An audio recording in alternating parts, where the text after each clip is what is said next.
won't have to cry no more. Day 30. Day 30. I made it to day 30. I'm supposed to be filming this. Well, I am filming this, but I'm supposed to be asleep.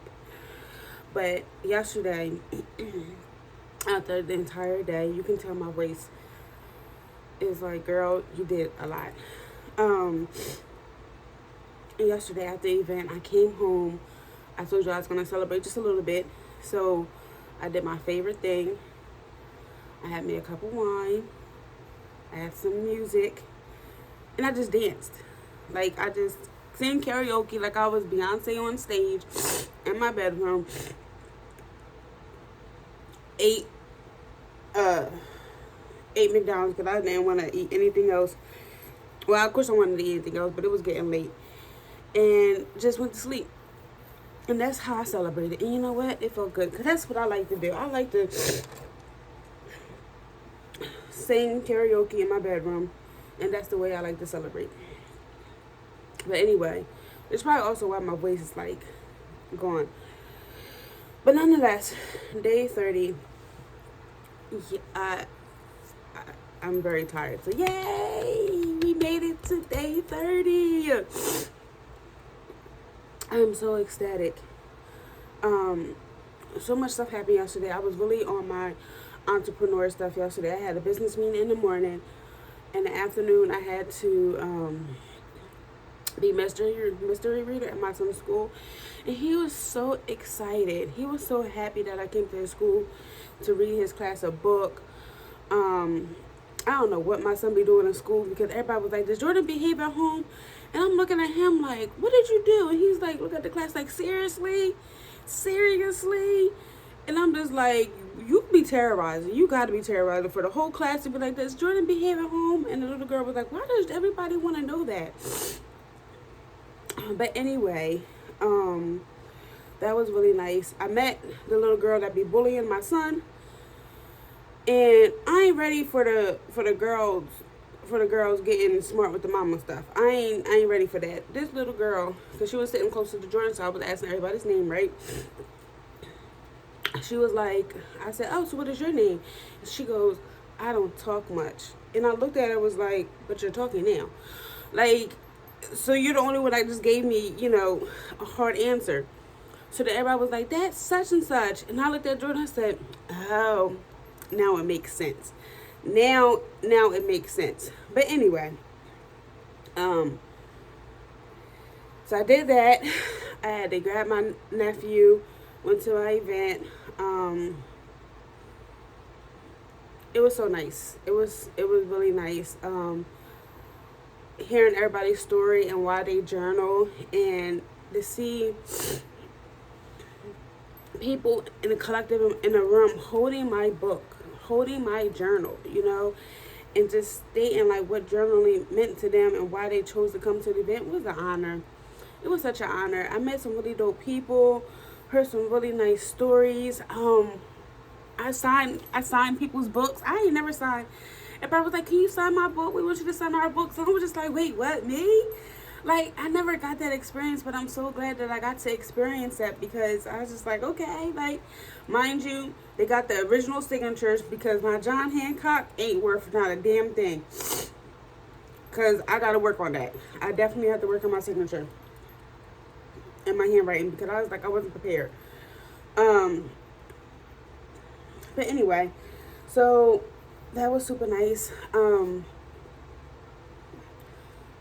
It was just an overall like really good day, and I was so grateful that sorry I keep sniffling, that God allows me to do those things, that I have the strength to do those things, because now today I'm hurting, like because I'm doing this when I should be asleep, but now I'm hurting, and I still have an event tomorrow that's on Saturday. That's from 10 to 2, which I'm going to be speaking again. And I just hear God's like, is this the life you wanted? Absolutely. Absolutely. And I'm not going to change it for a thing. Even though I'm tired, I'm happy, I'm grateful. And I'm going to keep pushing. But yesterday, I was ran into this opportunity because remember the other day I said, man, I said when I said God checked me and was like keep being independent, you're going to end up alone. Man, listen, I was in PetSmart and um somebody had called me and was like, yeah, I'm coming, I'll be there. Oh my gosh. If you would have seen my facial expressions, it looked like I was going to have a whole anxiety attack in the middle of PetSmart because I was like, oh my gosh, like abort, tell him not to come. And God was like, Courtney, you better not. You better not.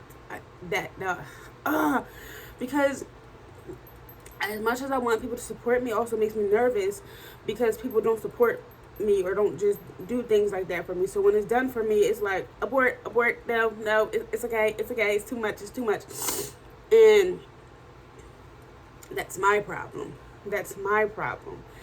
And I was just like, okay, all right, I'm gonna let it go, and it just threw me off mentally because I wasn't expecting that. Like, they didn't leave me no options. They didn't say, would you like me there? I'll be there.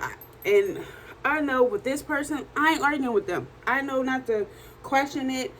I know not to, So it made me reflect on myself like, Courtney, chill the fuck out. Calm the hell down. And let people love you and let people be there for you. Like, you don't have to be so strong all the time. Nobody wants a super strong, independent person because then where do I fit into your life? You know, if there's no space for me. Ooh, thank you, God.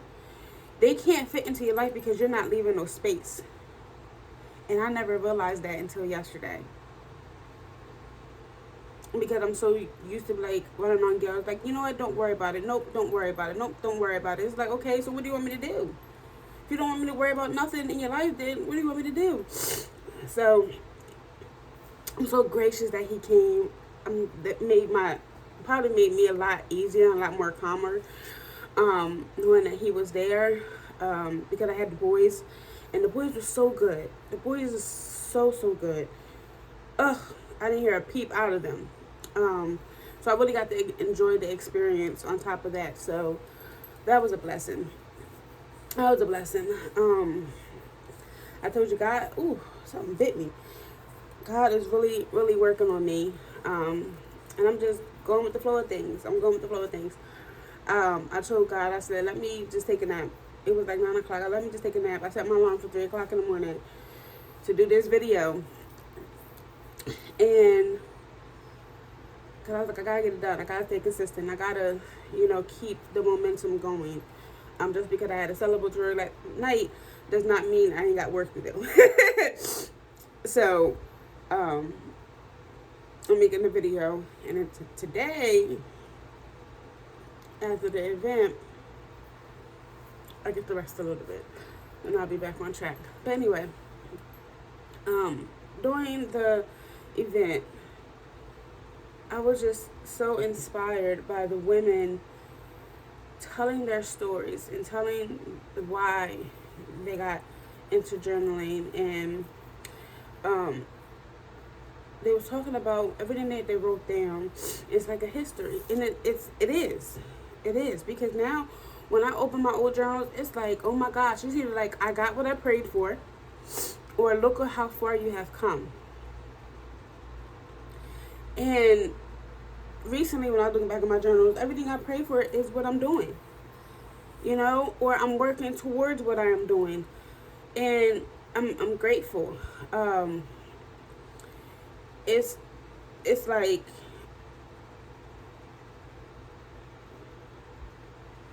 when you write things down, and you set the intentions on what you want it to be. So if either you want to release it or you want to bring it in. And it's so special because everything that I have ever written down that I meant to release, I don't ever replay it in my mind. It's no longer a trigger to me. Everything I manifested, I wrote it down and I let it go. Because if it's meant for you, it's going to be for you. It's going to come back. And all of those things has come back to me because I wasn't obsessed with it. I wasn't harping on it. I wasn't searching for it. It naturally fell, and it naturally fell in my lap like a leaf will fall from a tree. It just naturally did, and there it is. We don't have to force our manifestation. We don't have to force our prayers. God hears us loud and clear. Spirit hears us loud and clear. Whatever your heart desire is, you're gonna get. Most of us want, a lot of people want money. A lot of people want a better career. A lot of people want love. You can bring in whatever you desire. Whatever your heart desires, you can bring that in. And I am a living, breathing testimony of that. Like, I don't ask for fancy cars. I don't ask for a large house. Like, I ask for a home. You know, and be specific on what you want and how it makes you feel. And that's how you bring things in. And in order for it to bring in quickly, you have to be on that same level to receive it. You have to be living within that moment like you already have it. For example, when I said this a while ago too, when I'm on vacations and when I'm traveling and when I'm doing my speaking engagements, I live in it like this is the best moments of my life. Like, this is exactly what I'm supposed to do. This is the magnitude in which I'm doing it. And this is just the beginning of me doing what I truly want, and that's to be on stage in front of, I was about to say millions of people, but maybe millions of people, you know. Audiences, speaking, having healing conversations, because that's what I love to do. I love to talk. I love to help heal. We all need some kind of healing. And most of it just can be resolved with a conversation. If people would just talk about their feelings. Feelings are meant to be felt. And one girl was like, I commend her so much. She was like, I never said this out loud. She was like, I sent myself to a mental hospital because I was just having a breaking point. And that's hard for people to do. To recognize that they're having such a downfall in their life that they needed to seek help. Some people will turn to suicide. Some people will turn to drugs. Some people will turn to sex just to try unhealthy ways of coping just to get by day to day. And she's like, I didn't have nothing to do 20 minutes ago and I'm here because you was meant to be here. Everything is in alignment always. I am in alignment always. If I didn't finish that deadline of that book, I wouldn't be able to host that event. I wouldn't have met the people that I met tonight. She wouldn't have been able to come. Do you get the magnitude of that? 13 people showed up. Those people wouldn't have been able to meet the other vendors, the other sponsors. They wouldn't have gotten a chance to hear people's stories. And it all came together in the perfect timing. God was gracious enough that my boys didn't act the fool. I'm not worried about Jordan.